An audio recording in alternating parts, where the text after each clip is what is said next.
الله الرحمن الرحيم. الحمد لله رب العالمين، وصلى الله وسلم على رسوله الأمين وعلى آله وصحابته أجمعين والتابعين لهم بإحسان إلى يوم الدين، وسلم تسليما كثيرا. أما بعد، يقول الإمام العالم العلامة الحافظ أبو محمد عبد الغني بن عبد الواحد بن علي بن سرور الجماعيلي المقدسي رحمه الله تعالى في كتابه عمدة الأحكام من كلام خير الأنام مما اتفق عليه الشيخان، كتاب الطلاق باب العدة. الحافظ أبو محمد المقدسي رحمه الله تعالى katika Umdatul Ahkam kwenye kitabu Tahara ametuwekea mlango wa al-idda. Baada ya katika kitabu Talaq na kutaja masaili ya talaq, yani talaka, akaelezea jambo lingine muhimu la kisheria, nalo ni suala la idda. Na idda ni muda ambao anatakiwa mwanamke angojee katika muda huo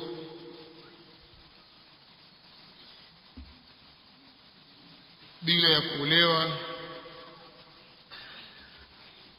ima baada ya kuachwa au baada ya kufiwa na mume,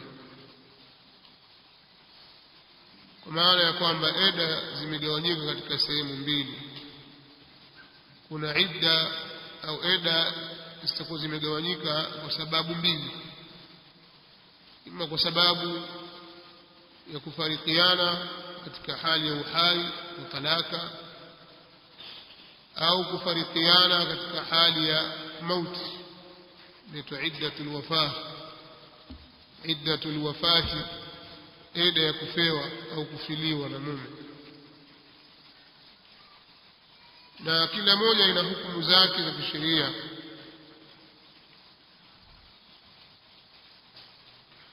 Kadhalika kuna hikma ndani yake, ndio maana sheria ya Kiislamu ikaliweka jambo hili. Lakini miongoni mwa sheria hizo ni kubainisha utukufu na uzito wa jambo la ndoa, na kwamba ni mkataba mkubwa ulio muhimu katika Uislamu, mkataba wenye heshima. Kwa hiyo panapotokea kutengana, ni lazima mwanamke avumilie, asubiri kwa muda fulani ambao sheria imeweka muda huo, na si jambo la mume wala wali wala mke kwamba wao wana hiari kumwambia mwanamke akae au mwanamke akaamua mwenyewe ima akae eda au asikae. Yani hakuna hiari, ni jambo la kisheria lililowekwa, kama vile mambo mengine yalivyokuwa mambo ya kisheria. Katika ndoa kuna taratibu wa kukosa, kisha mahari, kisha kufungishwa hiyo ndoa na wali, na taratibu nyingine ambazo Waislamu wanapooana au wanapoozeshana wanazifuata. Basi pia pale ndoa itakapokuwa imevurugika, pia kuna utaratibu. Sasa Waislamu wengi wa zama za sasa, Waislamu wa kileo, wao watu wa kuozeshana wapelekane misikitini wakaozeshwe na mashehe na walimu, na wakapiga majoho na vilemba, jambo la Kiislamu. Lakini panapotokea mzozo, akapita talaka, yale mambo ya ushehe na mambo ya Uislamu hayatakiwi tena. Wanawake hawataki kukaa eda, wanaona kwamba wanapoteza muda. Eda kwa ndoa ipi basi? Kwa mume gani? Yeye atasema hivi, aona kana kwamba akikaa eda basi atakuwa amemwadhimisha yule mume na kumfanya kwamba ni bwana mkubwa, kwa hiyo hataki kuonyesha kwamba na yeye pia kama yeye. Wewe bwana komoana, hakuna kukaeda. Akishamaliza akiacha tu kama talaka moja akashafungasha virago kwao, ukiona shida na mimi utanifuata nyumbani, au mume atamfukuza mkitoka nenda kwenu, enda utakwenda kujua kumbele kwa wazazi wako, kwa baba yako na mama yako, hapa hakuna, nenda kwenu. Wako ambao wanafanya namna hiyo. Sasa huku ni kukiuka utaratibu wa sheria ya Allah subhanahu wa ta'ala. Kidogo katika baadhi ya maeneo au baadhi ya Waislamu wanapofiwa na waume zao ndio wanakaa eda baadhi, lakini katika masala ya kuachwa, katika hili wanawake wengi wamefeli, na mawalii wengi ni wasimamizi wengi wanashindwa kuwadhibiti watu wao katika kulisimamia jambo hili. Wanaipuuza sheria hii ya Allah subhanahu wa ta'ala na kujibebea mizigo ya madhambi. Na mwingine pengine akiachwa tu atafuta mume amoa aolewe bila kujali kwamba huku kulikuwa na ndoa na yeye alitakiwa akae eda. Fanasallallahu alaihi wasallam. Na ndio maana katika ukubwa wa jambo la eda, sheria ikaharamisha mwanamke akikaa eda kumposa kwa kauli ya wazi. Unajua kwamba yuko eda wapeleka posa, sheria imelikataza jambo hili. Sasa tutasoma katika hizi ahadithi. Hadithi ya kwanza kwenye mlango huu ni hadithi ya Subai'a. Anasema rahimahullahu ta'ala, an Subai'ah al-Aslamiyya, imepokewa kutoka kwa Subai'ah al-Aslamiyya ambaye ni mtu wa kabila la Bani Aslam, annaha kanat tahta Sa'd bin Khawla, kwamba yeye alikuwa chini ya himaya ya Sa'd bin Khawla, wa huwa min Bani Amir bin Lu'ay, na hali ya kuwa yeye huyo Sa'd bin Amir ni mtu wa kabila la Bani Amir ibn Lu'ay, wa kana mimman shahida Badra, na alikuwa Sa'd bin Khawla ni katika wale ambao wamehudhuria vita vya Badri, ni mtu na fadhila.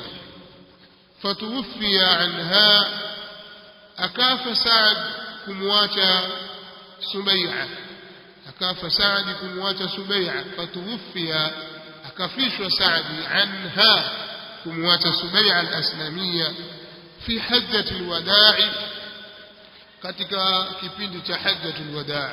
Alifariki katika wakati wa hajjatul wadaa, huko nyuma akamwacha mke wake Subai'a. Wa hiya hamilun, na hali ya kuwa Subai'a ni mwenye mimba, na hali ya kuwa ni mjamzito. Wa hiya hamilun, na hali ya kuwa yeye ni mjamzito. Falam tanshab au wada'at, hakukaa muda mrefu na kuzaa, au wada'at hamlaha, na kuizaa mimba yake. Falam tanshab, hakukaa muda mrefu, au wada'at hamlaha, na kuzaa mimba yake, baada wafatihi, baada ya kufa kwa Sa'd, baada ya kufa kwake. Yani alipofariki Sa'd bin Khawla min Bani Amir bin Lu'ay, alimwacha mke wake huko nyuma akiwa ni mjamzito. Mwanamke yule ambaye ni Subai'a, haukupita muda mrefu tangu kufariki mumewe, akawa amejifungua ile mimba yake. Kwa falam tanshab ay falam talbaf kathiran, hakukaa muda mrefu. Au wada'at, mpaka kuzaa mimba. وضعت حملها على أن وضعت حملها فكذا من بياك بعد وفاته، بعد يكفكواك سعد.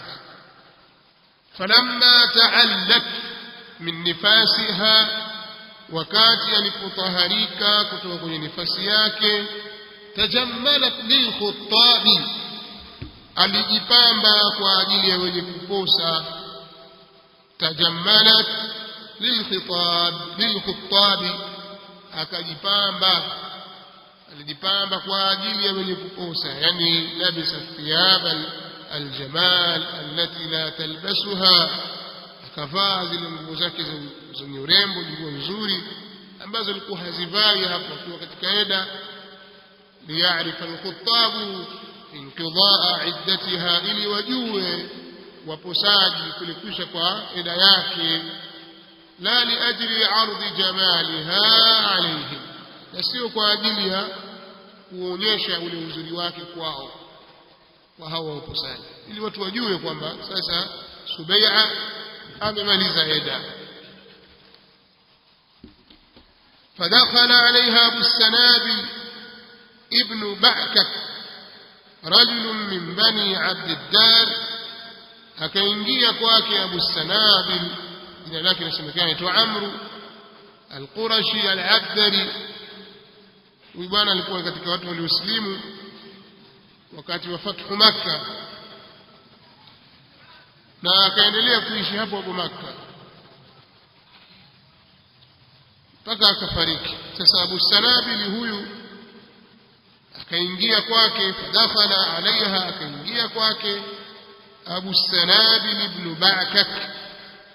Abu Sanabil ibn Ba'kak rajul min bani Abd ad-Dar, ambaye ni mtu katika kabila la Abd ad-Dar. Kwa hiyo nisba yake inakuwa Abu Sanabil ibn Amr ibn Ba'kak al-Abdari. alipoingia faqala mali araki mutajammilatan, mali araki mutajammilatan, nina nini mimi nakuona wewe ni mwenye kujipamba, yani mbona nakuona umejipamba wewe. la'allaki tarjina nikah, huenda wewe ukawa unatarajia kuolewa. tarjina bifathi at-ta'i وسكون الراء وكسر الجيم المخففة ترجينا، فسبب يسمشوا hapo ni mwanamke. la'allaki tarjina nikah, huenda wewe ukawa unatarajia kuolewa, unatarajia ndoa. wallahi ma anti binakihin, na apa kwa Allah kuwa wewe ni mwenye kuolewa. hatta yamurra alayki 4 ashhurin wa 10, mpaka ipite kwako miezi 4 na siku 10, mpaka itimie miezi 4 na siku 10. na ndiyo eda ya mwanamke aliyefelewa na mumewe. Sasa wewe haijakwisha hiyo eda ya miezi 4 na siku 10, juzi tu hapo umemaliza eda yako, umefiwa na mume, leo ushajipamba wasubiri watu wakukose wakoe. la wallahi, na apa kwa Allah, ma anti binakihin, huwa wewe ni mwenye kuolewa. hatta yamurra alayki 4 ashhurin wa 10, mpaka ipite kwako miezi 4 na siku 10, kama ilivyokuja katika kauli yake Allah subhanahu wa ta'ala, walladhina yatawaffawna minkum ويذرون أزواجا, na wale ambao wanafishwa miongoni mwenu nyinyi na wanawaacha wake. yatarabbasna bianfusihin, watangojea hao wanawake wao wenyewe 4 ashhurin wa 10, miezi 4 na siku 10. faidha balaghna ajalahun, watakapofikia muda wao wa kushahada. fala junaha alaykum fima fa'alna fi anfusihin bil ma'ruf, hapana vibaya juu yenu katika yale ambayo watayafanya hao wanawake katika nafsi zao katika wema. wallahu bima ta'maluna khabir. kwa hiyo wewe hutaolewa mpaka muda huo upite. qalat Subai'ah, akasema Subai'ah al-Aslamiyya, akasema falamma qala li dhalika, wakati aliposema kuniambia mimi jambo hilo, jama'tu alayya thiyabi hina amsaytu, nikazikusanya nguo zangu wakati nilipochelewa na jua, wakati nilipochelewa na jua, jua likawa limekuchwa, wakati wa machweo, wakati nilipochelewa na jua. Faataitu Rasulullah sallallahu alayhi wasallam, nikamwendea mtume wa Allah sallallahu alayhi wasallam, fasaltuhu an dhalika, nikamuuliza yeye mtume sallallahu alayhi wasallam kuhusu hilo.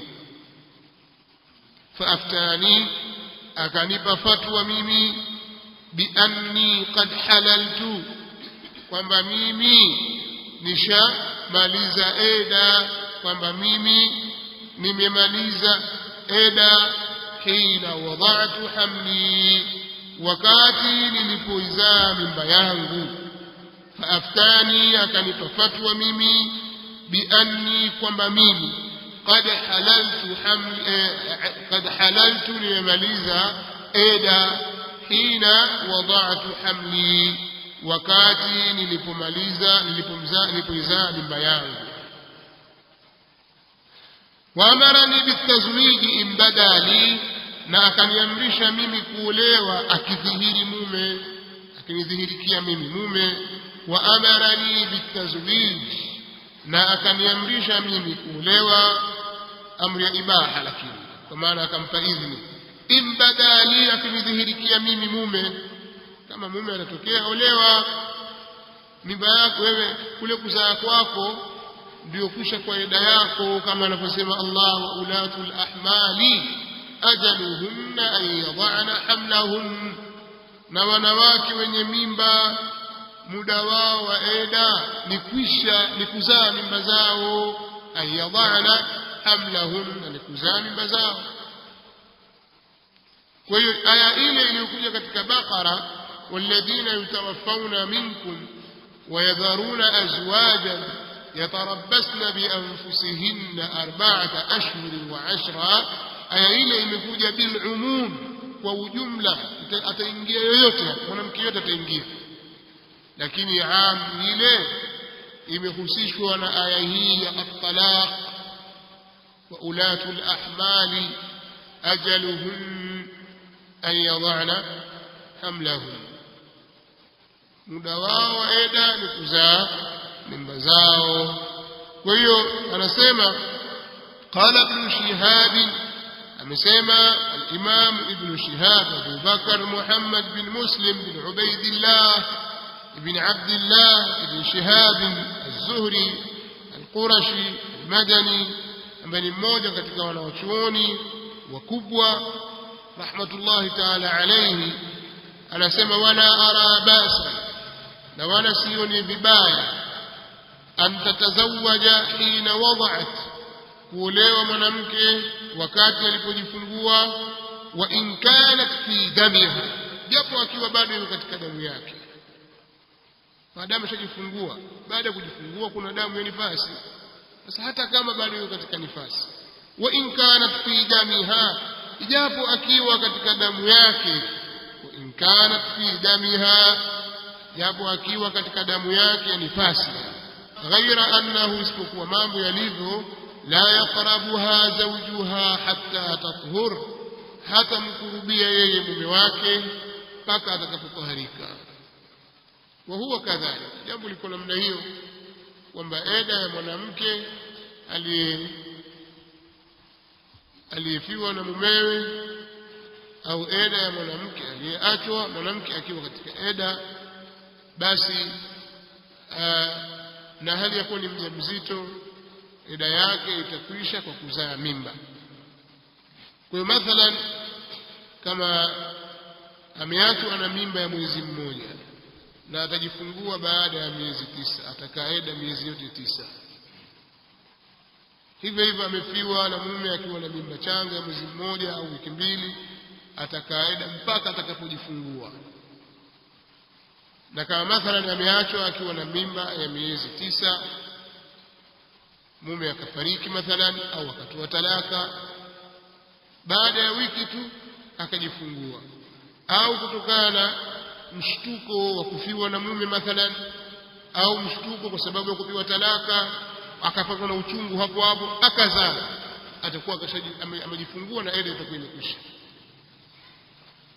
baadhi ya wanawachuoni kama anavyoeleza al-Hafidh Ibn Hajar rahimahullah ta'ala katika Fathul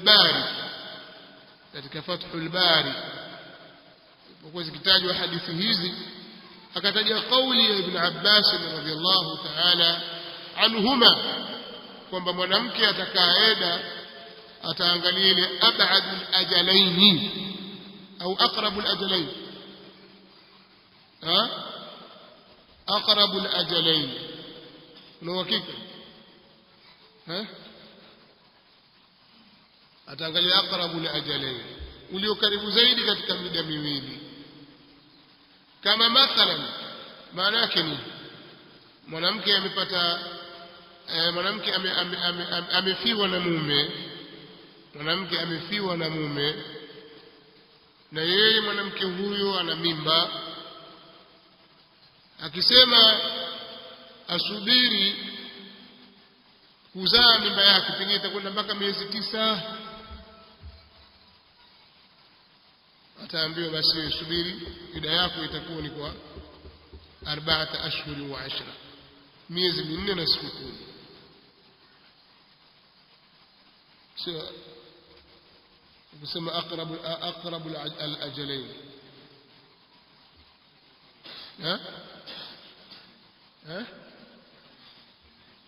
ukisema abadul ajalain atakapokuwa amejifungua akiwa ni mjamzito na akajifungua baada ya wiki.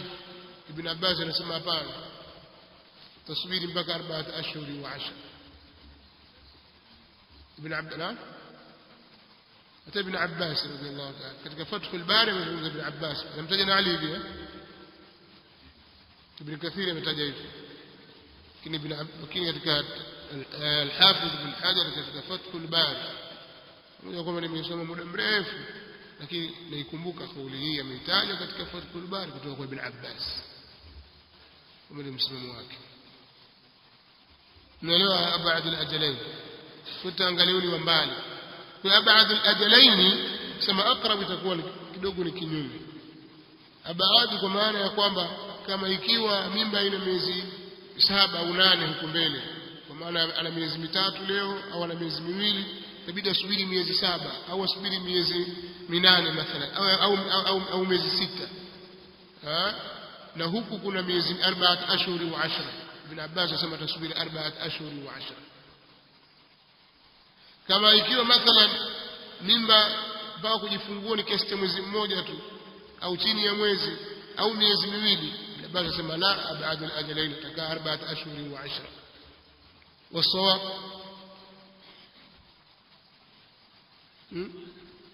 الصواب ni kubaki katika aya ile ilikuja walladhina yatawaffawna minkum wa yadharuna azwaja, ile ni amma, na aya hii ulatul ahmali ajaluhunna an yad'ana hamlahun ni khassa.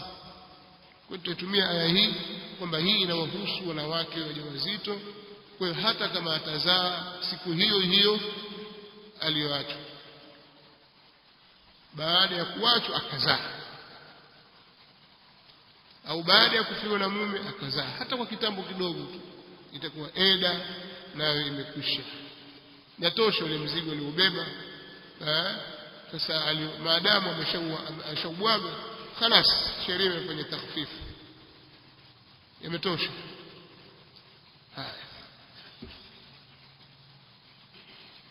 Kwa hiyo hadithi hii inaonyesha kwamba ukomo wa eda ya mwanamke mjamzito aliyefiwa na mumewe ni kwa kuizaa mimba yake, hata kama muda wake utakuwa ni mdogo. Kwa hapana budi lazima aizae mimba yote. Kwa kama akiwa na mapacha mathalan, kazaa wa kwanza, bado eda haijakwisha mpaka azaliwe yule wa pili.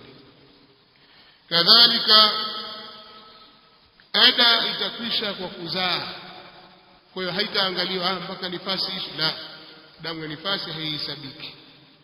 mpaka kuzaa ile mimba. Na kadhalika mwanamke kuacha kujipamba kutakoma kwa kuzaa, kwa kushaida. Mwanamke katika eda haruhusiwi kujipamba. Kuna al-ihdadu. Al-ihdadu maana yake ni kuacha kujipamba, kujitia manukato na kufanya kadha na kadha akiwa katika idda. Sasa jambo hilo litaisha kwa kusha eda, kama alivyomaliza Subai'a. Subai'a alipomaliza tu eda yake akaanza kuvaa nguo zake nzuri lilkhutabi. عن زينب بنت أم سلمة رضي الله عنهما قالت نبكيوا kutoka زينب بنت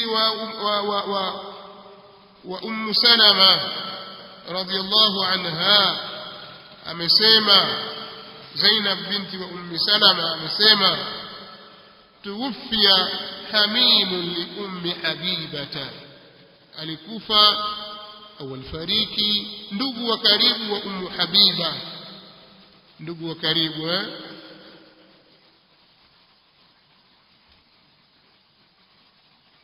inasemekana alikuwa ni Abu Sufyan, yani baba yake. Ummu Habiba ni mtoto wa Abu Sufyan ambaye ni ummul mu'minin, mama wa waumini radhiyallahu ta'ala anha. Sasa alifariki mmoja wa ndugu zake, ndugu wa karibu. Fada'at bisufra, akaagiza rangi ya manjano. Fada'at bisufra, akaagiza rangi ya manjano. Yutibu launuhu asfar, manukato ambayo rangi yake ni ya manjano. haya famasahat bidhira'aiha, kaipangusa katika mikono yake, katika mikono akajipaka hiyo, yani akajipamba. Faqalat inma asna'u hadha, akasema Ummu Habiba hakika si vingine ninafanya hili. Inma asna'u hadha, hakika si vingine nalifanya hili.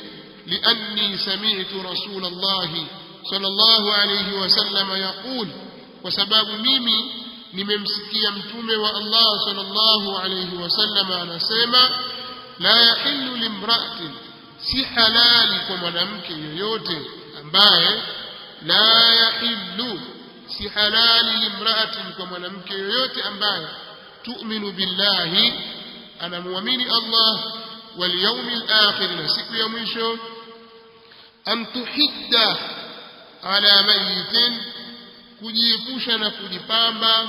Wengine wanatafsiri kukaa uchafu, an tuhidda, kukaa uchafu. Wengine wanasema kuacha kujipamba, ndio vizuri zaidi.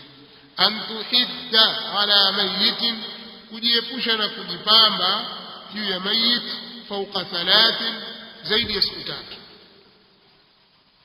Kama mwanamke amefiwa kwa sababu amefiwa na baba yake au kaka yake, akawa hajipambi, ajiweka mchafu zaidi ya siku 3, hairuhusiwi. Illa ala zawjin, isipokuwa kwa mume. 4 ashhurin wa 10, ni miezi 4 na siku 10. Mwanamke ataacha kujipamba endapo atakapokuwa amefiwa na mumewe, ataacha kujipamba kwa muda wa miezi 4 na siku 10. Ama mtu mwingine yoyote haruhusiwi kuvuka siku 3. Ndio maana yeye baada ya siku 3 tu akaagizia muasfar, akaagizia muasfar bisufra, madukato yenye rangi ya njano, akajipangusha, akajipaka mapambo ya wanawake kwa wakati huo, akapaka mikono yake vizuri kuonyesha kwa vitendo. Kwa maana kwamba wanawake waliokuwa na fiqhi katika dini na wanaofahamu sunna na mafunzo ya Mtume sallallahu alaihi wasallam, wanapokuwa katika jamii ya watu ambao inahitajia mafunzo, basi wao waonyeshe mafunzo hayo kwa vitendo. Katika nchi yetu ya hizi ukanda wetu wa Afrika Mashariki, alikuwepo mwanachuoni mmoja mkubwa akiitwa Sheikh Al-Amin bin Ali ibn Abdullah, يعني علي بن علي بن عبد الله بن نافع المزروعي rahimahullah ta'ala. Sheikh Al-Amin rahimahullah ta'ala amesomesha watu wengi katika ukanda huu wa Afrika Mashariki. Miongoni mwa wanafunzi wake ni Sheikh Abdullah Salih Al-Farisi. Katika mashekhi aliyosomesha ni Sheikh Abdullah ibn Salih Al-Farisi, Sheikh Muhammad Qasim Al-Mazru'i, kadhalika Sayyid Ali Ahmad Al-Badawi na wengineo. Kasomesha wanafunzi wengi sana. Katika watu waliostafidi kwake ni binti yake. Alipofariki Sheikh Al-Amin, watu walikusanyika nyumbani kwake matanga. Binti yake akatoka akawafukuza wale watu, ondokeni, msikaya, wakaa matanga ya nini. Baba mwenyewe alikuwa akiyapinga haya, ameandika kwenye kitabu Hidayatul Atfal. Sheikh Al-Amin ameandika kitabu kinaitwa Hidayatul Atfal, maarufu, kinasomeshwa katika madaris cha watoto wadogo. Kitabu tumesomeshwa sisi zamani na haya yamo, akipinga masala ya matanga. Sasa mwenyewe kayapinga, ni mwaka hapa masubiri kila mmoja ndio kwao, ndio majamvi, mwaga maji hapo barazani, خلاص, ni akababa ibuli lake ndio kwa mume wake. Wahaka, basi jambo litakiwa liwe hivyo. Mtu anapokuwa na mamlaka katika jambo na anaweza kufikisha, basi afanye kama alivyofanya Ummu Habiba, Ummul Mu'minin radhiyallahu anha. Amefiwa katika baadhi ya riwaya kwamba amefiwa na baba yake Abu Sufyan. Badala ya yeye sasa kuanza kukaa na simanzi na nguo chafu hajipambi, akora lete sufa, kajipaka kama vile kujipaka hina upiko mathalan. Haya, ili watu wajue kwamba hakuna kukaa uchafu hapa. Hilo limeruhusiwa kwa mtu aliyefiwa na mume, kwa sababu atakuwa yuko katika eda, na mwanamke akikaa eda haruhusiwi kujipamba kwa kujitia manukato na kupaka hina na kupaka piko, kuweka makeup. La, kinachoruhusiwa ni kuoga tu, tabadilisha nguo, lakini zisiwe nguo za mapambo. Si kwamba habadilishi nguo huyo, haogi, anuka. Hiyo sio hivyo kusudia. Umefahamu? Kwa hiyo hadithi katika faida ambayo tunaipata ni kuharamishwa mwanamke na kujiweka uchafu kwa sababu ya kufiwa mwanamke ambaye amefiwa na mtu mwingine asiyekuwa mume. Kufanya hivyo, kukaa uchafu au kutojipamba kwa muda wa siku 3, hairuhusiwi. Hapo ametajwa mwanamke kwa sababu ya taghlib, kwa sababu mambo haya hutokea sana kwa wanawake. Lakini pia jambo hili mpaka kwa wanaume, watu wakawa katika jaza, wakawa abadilishi nguo, au watu wakavaa nguo nyeusi, wakanyoa vipara, hawavai viatu, hawalali kitandani, hawaogi nini, kwa sababu wamefiwa.